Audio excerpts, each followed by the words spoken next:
Islamic Research Center. آج ہم ایک ایسی خاتون کے بارے میں پڑھنے جا رہے ہیں جنہوں نے ایک بار سیدنا عمر کو راستے میں روکا اور بہت دیر تک روکا. لوگوں نے حضرت عمر سے کہا کہ اس خاتون، یعنی کہ نہ وہ خاتون ایسی تھیں کہ علم میں بہت آگے ہوتی یا مال میں آگے یا کوئی ان کو خاص مقام سوسائٹی میں حاصل ہوتا، کہ اس خاتون کی وجہ سے آپ نے سب کو روک دیا، آپ نے اس کی بات سنی. تو سیدنا عمر نے جواب دیا کہ یہ وہ خاتون ہے جس کی بات اللہ تعالیٰ نے 7 آسمانوں پر سے سنی تھی. تو وہ خاتون جن کے بارے میں سیدہ عائشہ کہتی ہیں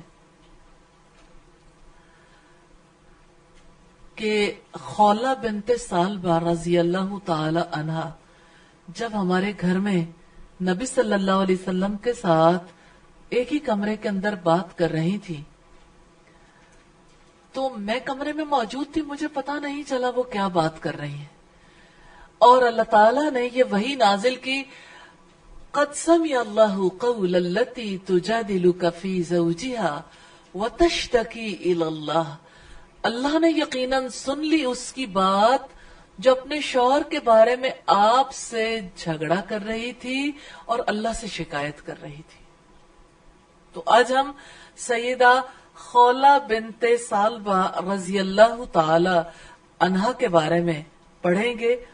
خولہ نام تھا، باپ کا نام سالبہ بن مالک، شوہر کا نام اوس بن صامت تھا، جو انصار کے نمائندے اور بحری جنگ کی شہیدہ سیدہ ام حرام بنت ملحان کے شوہر سیدنا عبادہ ابن صامت کے بھائی تھے. ہم دنیا میں جب کسی کو پہچانتے ہیں تو اس کے رشتوں سے، تعلقات سے، اس کی قدر و قیمت کا اندازہ لگاتے ہیں. سیدنا عبادہ ابن صامت کے بارے میں ہم نے پڑھا، ان کی زوجہ کا نام کیا تھا؟ ام حرام. جی الحمدللہ. شوہر بھی صحابی رسول تھے اور ان کے شوہر کے بھائی بھی صحابی رسول تھے الحمدللہ، اور خود بھی نبی صلی اللہ علیہ وسلم پر ایمان لانے والوں میں سے تھی. ان کے شوہر سیدنا اوس بن صامت رضی اللہ تعالی عنہ کو پہلے مرحلے میں اسلام قبول کرنے کی سعادت حاصل ہوئی. دونوں نے سیدنا مصعب بن عمیر کے ذریعے سے اسلام قبول کیا، جو کہ سفیر رسول صلی اللہ علیہ وسلم بن کر مدینہ میں آئے تھے. یعنی رسول اللہ کی آمد سے 2 سال پہلے سیدنا مصعب بن عمیر آ گئے تھے اہل مدینہ کو اسلام سکھانے کے لیے، رب کے راستے پر واپس لانے کے لیے. سیدہ خولہ اور ان کے شوہر سیدنا اوس بن صامت رضی اللہ تعالیٰ عنہ ان انصار میں سے تھے جن کے بارے میں رسول اللہ نے فرمایا تھا، اگر ہجرت نہ ہوتی تو میں انصار کا ایک فرد ہوتا، اور اگر لوگ ایک وادی یا گھاٹی میں چلیں اور انصار دوسری وادی یا گھاٹی میں چلیں تو میں انصار کی وادی یا گھاٹی میں چلوں گا.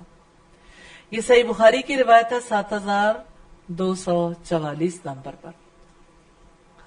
سیدنا انس بن مالک کہتے ہیں کہ رسول اللہ صلی اللہ علیہ وسلم نے انصار کو اکٹھا کیا اور یہ فرمایا، کیا تم میں تمہارے علاوہ کوئی اور بھی ہے؟ انہوں نے کہا نہیں، البتہ ہمارا ایک بھانجا ہے. رسول اللہ نے فرمایا بھانجا انہی میں سے. قریش کا دور جاہلیت اور مصیبت کا دور تھا. میں چاہتا ہوں کہ ان کو جوڑوں، کیا تمہیں یہ پسند نہیں کہ لوگ دنیا لے کر واپس جائیں اور تم اللہ کے رسول کو لے کر اپنے گھروں کی طرف جاؤ؟ انہوں نے کہا کیوں نہیں.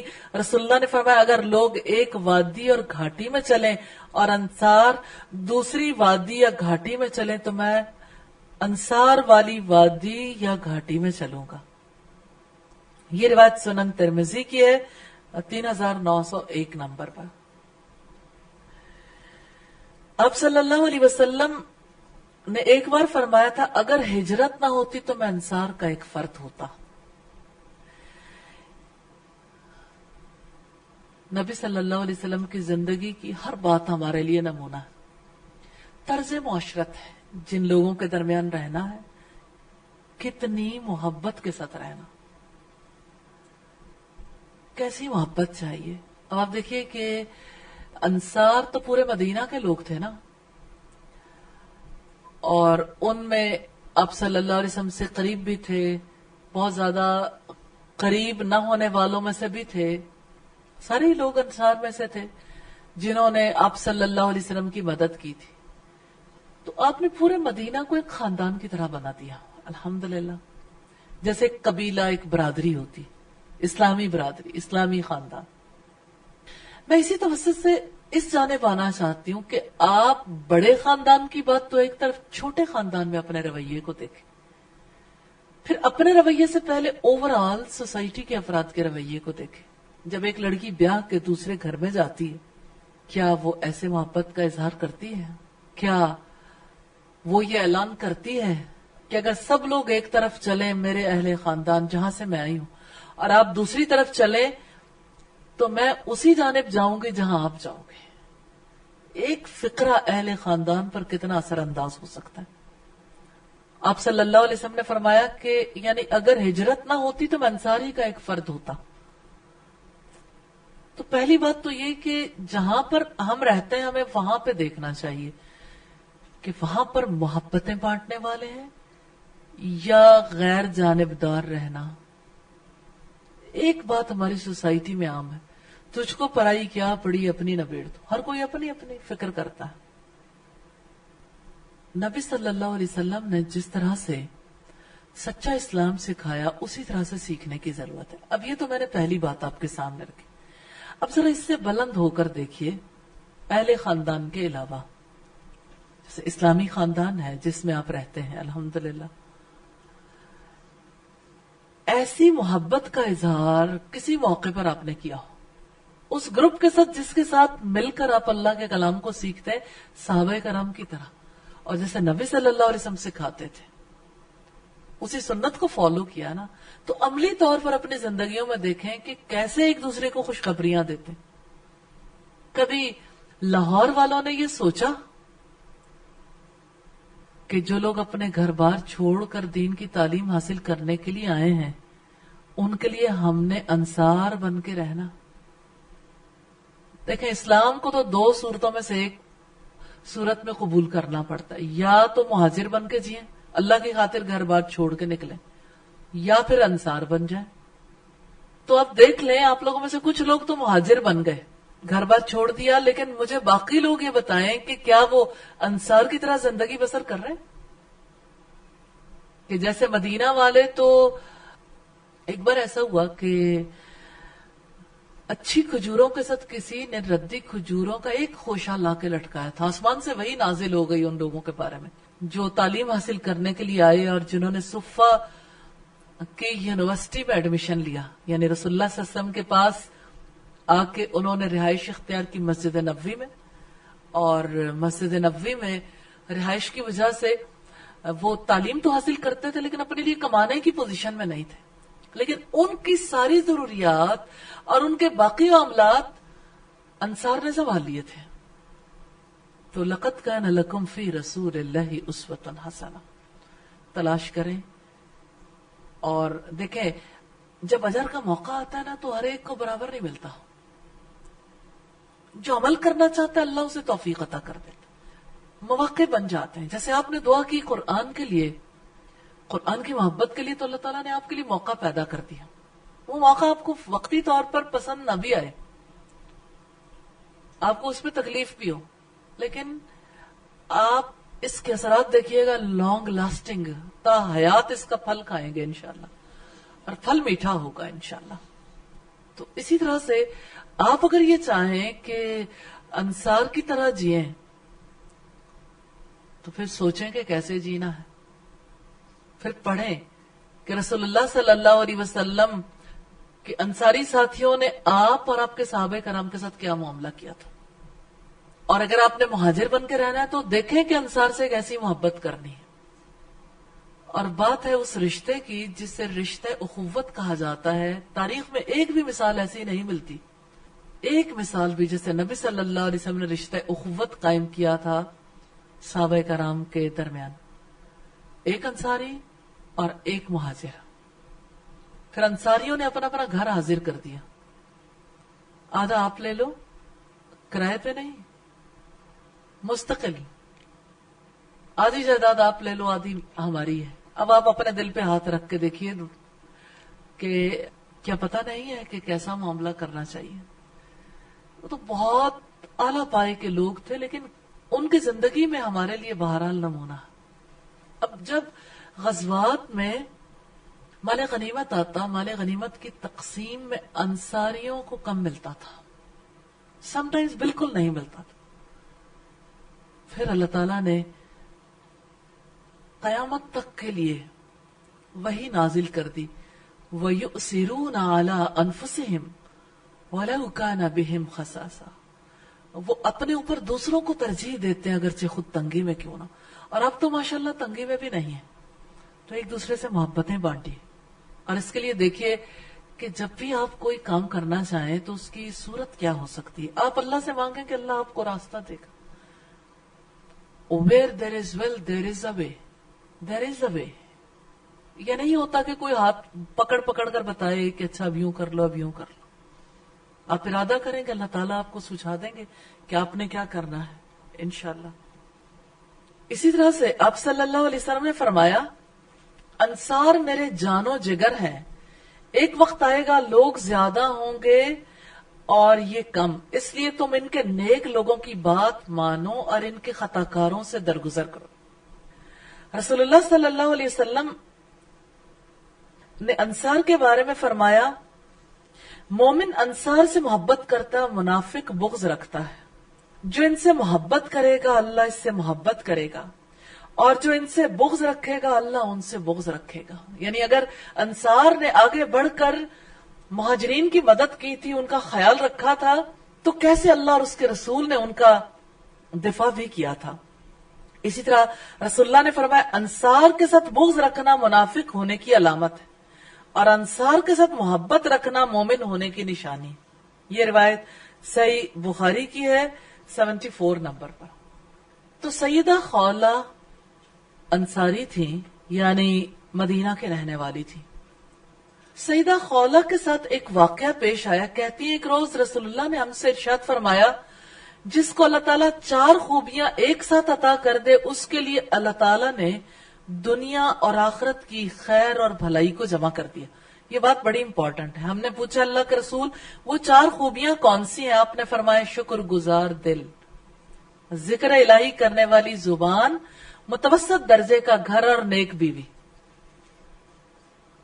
یعنی مومن کے کرنے والے کام تو 4 ہی ہیں، ایک تو وہ اللہ کا شکر ادا کرے دل سے، اور زبان سے اللہ کا ذکر کرے، ظاہر ہے دل شکر گزار ہوگا، زبان کا ذکر بھی مختلف ہوگا، اور متوسط درجے کا گھر جو دنیا میں بہت بڑی نعمت ہے، اور نیک بیوی جس کی وجہ سے سارے ہی معاملات درست ہو جاتے ہیں الحمدللہ، جس کی وجہ سے انسان کو حقیقی سکون نصیب ہوتا۔ بات یہ ہے کہ سیدہ خولہ اور ان کے شوہر کے درمیان ایج ڈیفرنس بہت تھا، عمر کا فرق بھی تھا، اور پھر یہ تھا کہ مزاجوں کا بھی بہت فرق تھا۔ جب سیدہ خولہ کا شوہر عمر رسیدہ ہو گیا تو طبیعت میں تلخی پیدا ہو گئی، اور ان کی گفتگو اور طرز عمل میں سختی آ گئی۔ آپ عام طور پر دیکھتے ہوں گے لوگ جب بوڑھے ہوتے جاتے ہیں کچھ لوگوں میں رحمت آ جاتی، بہت زیادہ شفیق ہو جاتے ہیں، کچھ لوگ بہت زیادہ سخت ہو جاتے ہیں، ریجڈ بہت ہو جاتے ہیں۔ بہرحال اکثر و بیشتر اپنی بیوی کو ڈانٹ پلاتے رہتے تھے اور نوبت پٹائی تک بھی آ جاتی تھی۔ ایک دن وہ اپنی بیوی سے بہت ناراض ہوئے، کہہ دیا تو میرے لیے میری ماں کی طرح۔ زمانہ جاہلیت میں جب کوئی اپنی بیوی سے یہ کہہ دیتا تھا تو طلاق واقع ہو جاتی تھی۔ یہ کہہ کر وہ غصے سے گھر سے باہر چلے گئے۔ اوس بن ثابت تھوڑی دیر بعد گھر واپس آئے تو اس کے ہاتھ پہ کھجوریں تھی۔ اس نے اپنی بیوی سے کہا خولہ یہ کھجوریں کھا لو، ابھی تھوڑی دیر پہلے کہہ کے گئے اور اب واپس آئے ہیں، تو ظاہر تعلق تو تھا آپس میں۔ انہوں نے کہا مجھے بھوک نہیں۔ اوس نے کہا چلو میں یہ کھا لیتا ہوں۔ جب اوس نے اپنی بیوی کو تخلیہ کے لیے بلایا تو اس نے صاف انکار کر دیا۔ اس نے کہا میں اب آپ کے لیے حرام ہو چکی ہوں، آپ نے مجھے ماں کی طرح کہہ دیا۔ ماں کی طرح کہنے کو زہار کہتے ہیں۔ اللہ کی قسم اب آپ میرے قریب نہیں آ سکتے جب تک کہ اللہ اور اس کے رسول مقبول کا حکم نہیں آ جاتا۔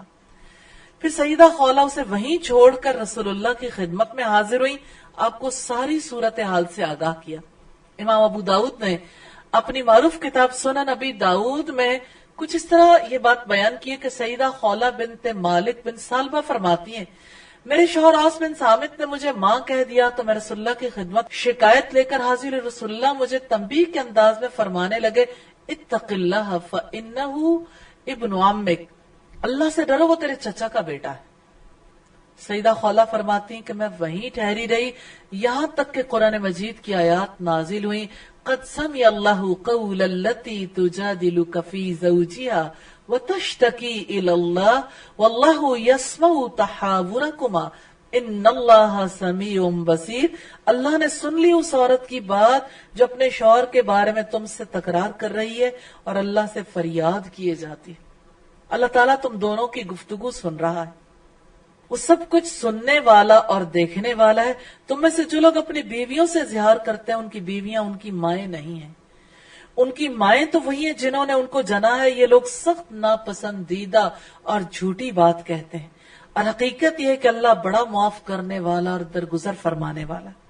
جو لوگ اپنی بیویوں سے اظہار کریں پھر اپنی اس بات سے رجوع کریں جو انہوں نے کہی تھی تو قبل اس کے کہ دونوں ایک دوسرے کو ہاتھ لگائیں ایک غلام آزاد کرنا ہوگا، اس سے تمہیں نصیحت کی جاتی ہے، اور جو کچھ تم کرتے ہو اللہ اس سے باخبر ہے۔ جو شخص غلام نہ پائے وہ 2 مہینے کے پے در پے روزے رکھے اس سے پہلے کہ دونوں ایک دوسرے کو ہاتھ لگائیں، اور جو اس پر بھی قادر نہ ہو وہ 60 مسکینوں کو کھانا کھلائیں۔ یہ حکم اس لیے دیا جا رہا ہے کہ تم اللہ اور اس کے رسول پر ایمان لاؤ، یہ اللہ کی مقرر کردہ حدیں اور کافروں کے لیے دردناک سزا ہے۔ جب یہ سارا معاملہ ہوا رسول اللہ نے فرمایا وہ ایک غلام آزاد کرے۔ سیدہ خولہ نے کہا اس میں یہ سکت نہیں کہ وہ غلام آزاد کرے۔ رسول اللہ نے فرمایا تو وہ 2 ماہ کے مسلسل روزے رکھے۔ سیدہ خولہ نے کہا اللہ کے رسول وہ بہت بوڑھا ہو چکا، وہ مسلسل 2 ماہ کے روزے نہیں نبھا سکتا۔ رسول اللہ نے فرمایا وہ 60 مسکینوں کو کھانا کھلائے۔ وہ کہنے لگی اس کے پاس تو کچھ بھی نہیں جسے وہ صدقے میں دے سکے۔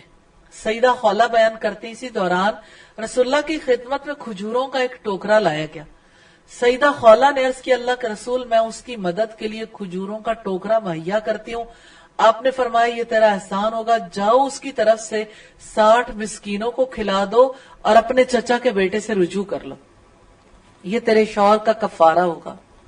تو یہ ایک ارق کھجور تھی یعنی جس میں 60 سا ہوتے ہیں۔ امام ابو داؤد کہتے ہیں کہ سیدہ خولہ نے اپنے شوہر عاص بن صامت کی طرف سے اس سے مشورہ کیے بغیر کفارہ ادا کر دیا، اور عاص بن صامت سیدنا عبادہ ابن صامت کے بھائی تھے۔ سنن ابی داؤد کی روایت ہے 2314 نمبر پر۔ اس داستان کی گواہ سیدہ عائشہ فرماتی ہیں کہ بابرکت ہے وہ ذات جس کی سماعت ہر چیز پر حاوی ہے۔ میں خولہ بنت سالبہ کی بات سن رہی تھی، بات کا کچھ حصہ مجھ سے مخفی رہا۔ وہ رسول اللہ سے اپنے شوہر کا شکوہ کر رہی تھیں۔ وہ یہ کہہ رہی تھی کہ اللہ کے رسول اس نے میری جوانی کو کھا لیا، میں نے اس کی اولاد کو جنم دیا، جب میں عمر رسیدہ ہو گئی اولاد ہونا بند ہو گئی تو میرے شوہر نے مجھے کہہ دیا تم میرے لیے ماں کی طرح۔ میں آپ کی خدمت میں شکایت لے کر حاضر ہوئی، آخر میرا کیا قصور ہے؟ سیدہ عائشہ صدیقہ بیان کرتی ہیں خولہ یہ شکایت پیش کرنے کے بعد بیٹھی رہی یہاں تک کہ سیدنا جبریل آ گئے یہ آیات لے کر۔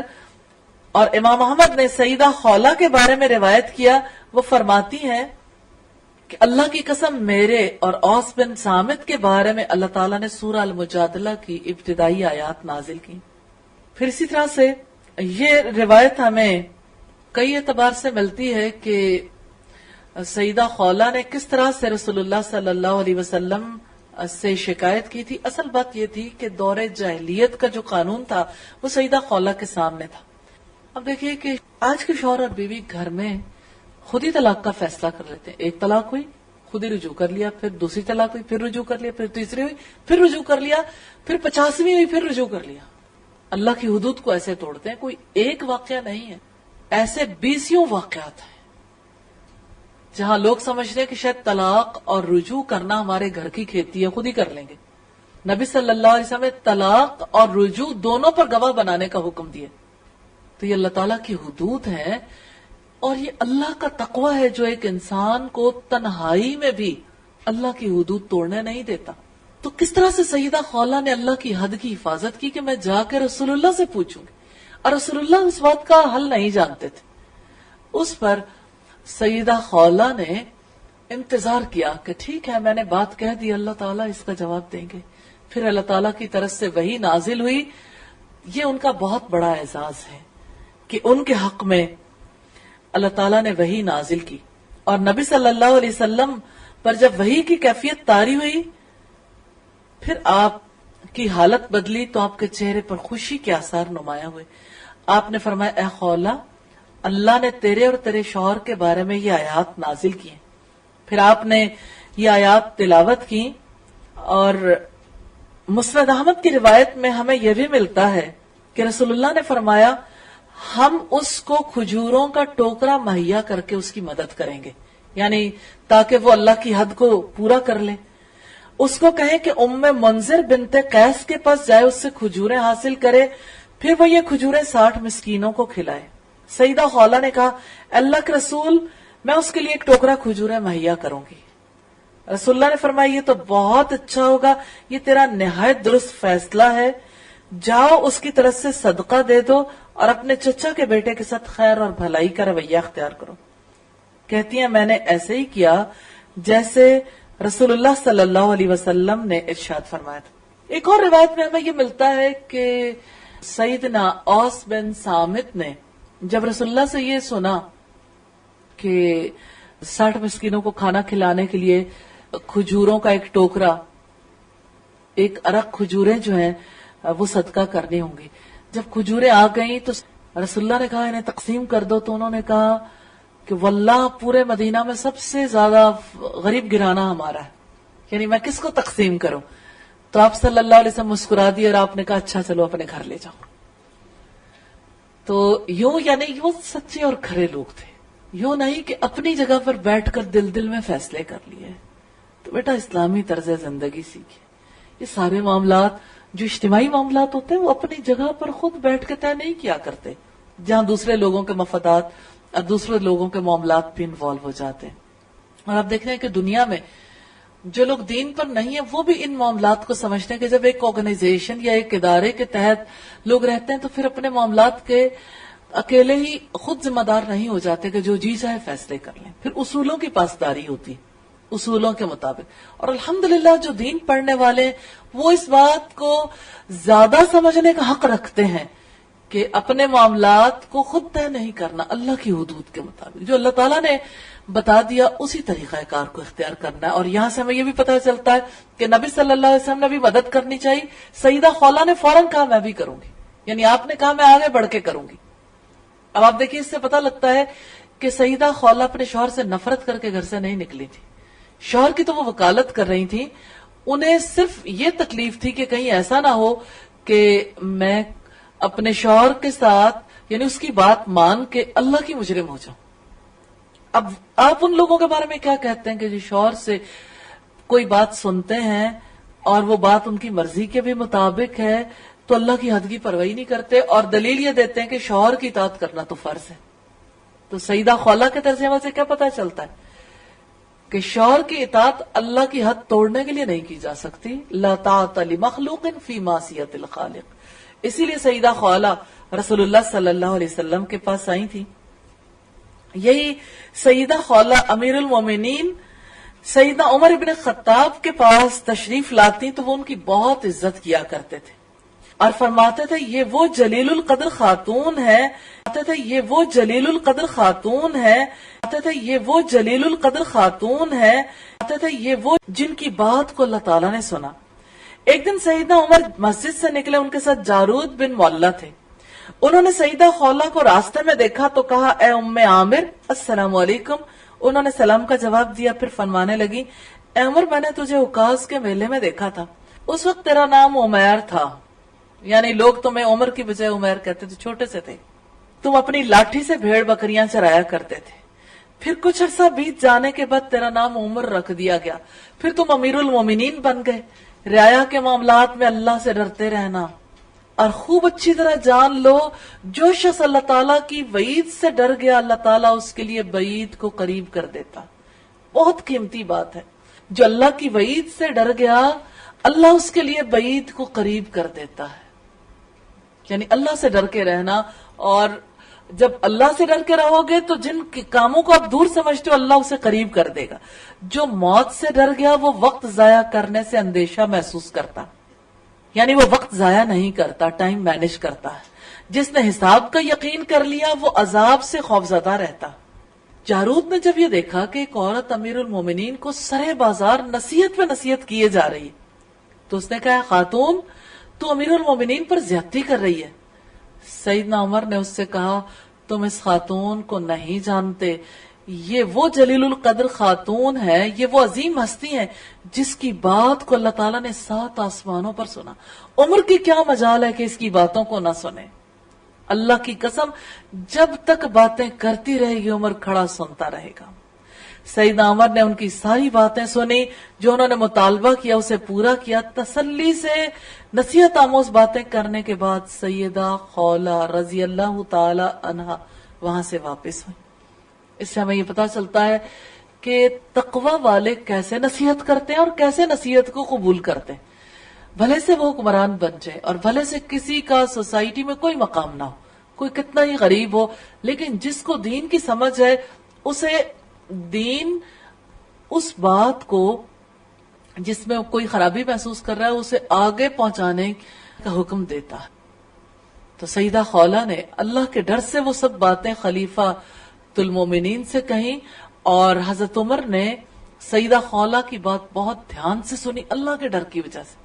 اس عورت کی بات تو اللہ نے سنی تھی, میں بھی اس کی بات ضرور سنوں گا, اور اگر یہ کھڑا رکھے گی تو میں کھڑا ہی رہوں گا. یعنی جب تک یہ بات کرتی رہیں گی میں پیچھے نہیں ہٹوں گا. اس سے سیدہ خولہ کے جرأت اظہار کو بھی ہم دیکھتے ہیں اور سیدنا عمر کے تقوی کو بھی دیکھتے ہیں. سیدنا عمر نے اپنے ساتھی سے کہا, اگر یہ ساری رات بھی یہاں کھڑی مجھ سے نصیحت آموز باتیں کرتی رہے تو میں یہاں کھڑا انہیں سنتا رہوں گا. اگر اس حالت میں نماز فجر کا وقت ہو گیا تو نماز ادا کرنے کے لیے جاؤں گا, پھر واپس آ کر ان کی باتیں سنوں گا. یہ روایت الاستیاب کی ہے, ابن عبد البر کی کتاب والیوم 2 پیج 91 پر ہے.